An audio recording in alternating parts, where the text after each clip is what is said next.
Hey everyone, welcome back to my video, and this is part 2 of the recap for Vidcon 2018 Australia. Now if you haven't seen part 1, you might want to click down below at that link to where there's the part 1 video and make sure you see that one first, so it kind of gives you a bit of understanding what I'm talking about, and we will carry on now for part 2.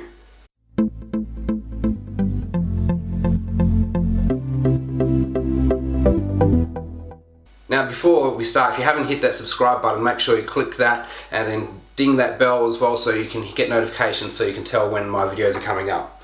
So Sunday was the best day out of the 2 days we had to choose. It was pretty hard for me because I had quite a few beers the night before at the networking session, but you know, if I had to pick a better day out of the 2, I would pick the Sunday for sure. The best talk was still on the Saturday, which was a vidIQ talk, but I definitely think the topics on Sunday better suited me for what I was actually going there first. So the first session that we went to was called How to Make Beautiful Videos, and it was by Olufemi Tutorials. Now the speaker Josh was really into his topic, and it was quite interesting, and plus he used rap videos as examples, which, you know, I like rap, so I was pretty happy to sit there and listen and see the examples and get him to break it down and stuff, and he gave some really good things that you could take away and use, some really good actionable advice, so I thought that was good. The funniest thing about was he was saying how he was a tech geek, but then he couldn't recite the specifications of his computer, just something that me and Daz had a good laugh about.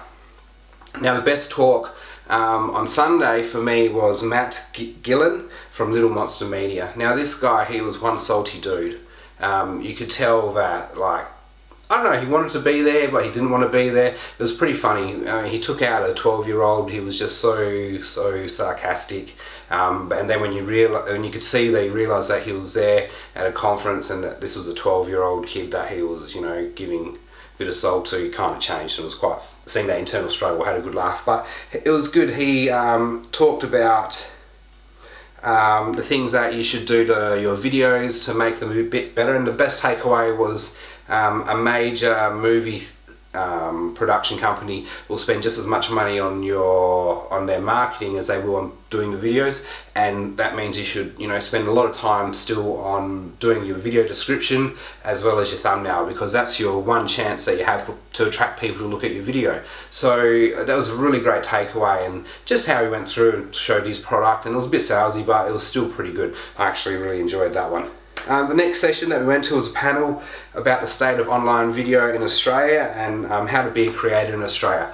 It was good to see that there is funding for people in Australia that if they want to get help to make videos and stuff, that it's there, but it made me think that in Perth that we really haven't got a great deal, and it makes it a bit harder. Like if you're in Sydney, you can go and visit YouTube and other bits and pieces. In Victoria, the Screen, I can't remember what the exact name is, but they have a lot of support as well. So in Perth, maybe I just haven't found it or haven't heard about it, but I'm usually pretty good at these things. If you do know of something, can you just give me a comment below, and then that would be really great, because I'd love to be able to go visit somewhere in Perth like that.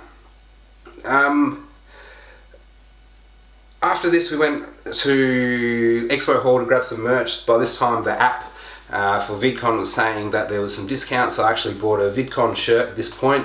It's not the shirt that I'm wearing. The shirt that I'm wearing here is the one that I bought before the actual event, and it's an actual Australian shirt, but I do have a black Vidcon logo shirt as well, which is pretty cool. I like that one quite a bit. Now after we went to get some merch, we went to a panel and we saw Jamie Zhu, Tila Dunn, who I actually had no idea who she was, but she's a pretty cool creator, and then Gab Scano, who's an Australian photographer. It was also hosted by Nikki Meeks, strategic partner for Instagram in the Asia Pacific region. Now they did a really good job covering a lot of topics.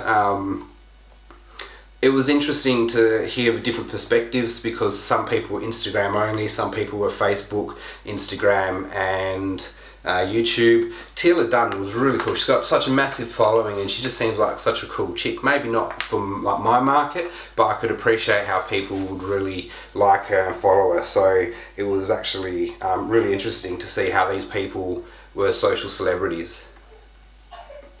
Now, the last session of the day that we saw was by Erin May Henry on how to stand out on YouTube.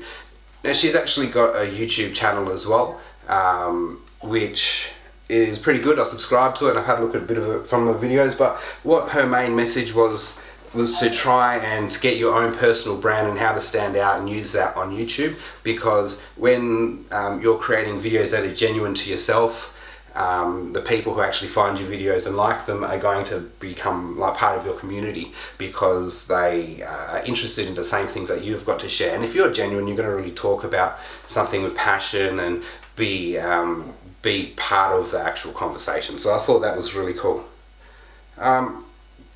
So that was the last main talk for the day. So after that we went found another bar, had a few beers like we did, and waited until the closing show for the actual event. Now the closing show was really cool. I got to see who Gabby Hanna was. I don't know who this chick was, but you know, I found out who she was.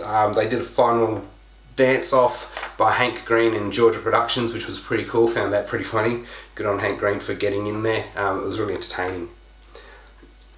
Like the final shows was actually in the community track where all the big stage shows were, so because everyone could go to the community track events. The demographic for that is probably quite young, and it's like just the real the teen, or the people who have the idols in there. And so, you know, I think Vidcon did a good job at building a program for them, but for other people maybe not so good. So my main takeaway for Vidcon Australia is this: it's a long 2 days. Like if you're flying in on a red eye on Thursday night and then going to expect to hang around all day Friday and then, you know, get started, it was really tough. Maybe it's just because I'm getting older and don't have the same energy as I did before, but it's not something I would do again. I would make sure that I was there fully rested so I can go in and engage with with all the events over the weekend. Now the other thing that I would do is I would go there for me. Like I went to visit Daz, my mate, and also to go to the conference, but I think if I was going to make all that effort to go to VidCon next time, I'm going to pick the things that I actually really want to see. I think I did pretty much anyway, but maybe not so much some of the Instagram or photography stuff, which I picked because I thought that he would find that a little bit more interested. There's so much data on YouTube analytics out there as well, that if you're not using it to try and grow your channel, that you're like really missing out. I think that's such a big thing that you can do to try and improve your channel. And like if you're putting all this effort into making content, you want people to actually be able to see it. So you should use whatever tools that you've got. Next one is, do not go to VidCon to go to the Expo Hall. I mean, like next year if I go, I'm probably not even going to bother going in there unless I hear about they've got some new things. It'd be really great if someone like Canon or Nikon or Samsung or Olympus or anyone, Apple, had a stand there talking about their devices, or you know, just to give something to go and have a look at. I think that would have really made the Expo Hall heaps better, provided, you know, something to go and have a look at. Would have been heaps better. Now I think the venue was probably too big. I spoke to a few other people who went to VidCon in the US or other VidCons, and they said similar sorts of things. They felt that this was one of the bigger venues that VidCon was actually in and one of the smallest crowds, so maybe it would be better for next time if they had a different venue. But I think the Victorian Bureau of Events or something like that sponsors them, so maybe they get the venue for cheaper at a free price to actually have it there. One of the things that was mentioned more than once was building a community around your YouTube channel. Now, it's really important, and it comes down to a lot of things, like even when you release your video, knowing when the people who most likely watch it are going to actually view it. So for someone like me in Perth, if I was trying to build a community in North America, I would need to release it at like 11, 12, 1 o'clock at night time, because that is going to be there at their peak view time in the morning. So it's pretty interesting, these sorts of things. When you build a community and you start to engage in them, you have to really know who they are and where they are. YouTube Analytics gives you a lot of this data as well. Someone who does this really well is Cody Wanner, and he's a YouTuber that's kind of on the rise at the moment. He's pretty popular, and I know that whenever I wake up in the morning, his videos are there, or actually before I go to sleep at night, about 11 o'clock, his videos are there. So if I picked and released around 10, 11 o'clock at night, then I know that it's a good time, because he's even mentioned it before on his channel that when he's released it at a certain time, like later in the afternoon, he hasn't got nearly the same amount of views. So there are definite times when you should upload to make a big difference. Now the last takeaway that really struck and held a lot of importance is really finding your personal brand. When you can do this, you should start growing your channel. It's important that you also are consistent, but when you upload, something I've got to work on harder to do, to try and upload more videos more consistently, whether it's once a week or twice a week, depending. So after Vidcon, I've got quite a few ideas of videos that I need to make, so I just have to carve out a little bit of time so I can actually do it. So that's my recap. Thank you for listening. If you're still with me after this long, if you haven't already, make sure you hit that subscribe button, write a comment below and say hello, and I'll get back to you. And hopefully I'll see you in my next video. Catch you then.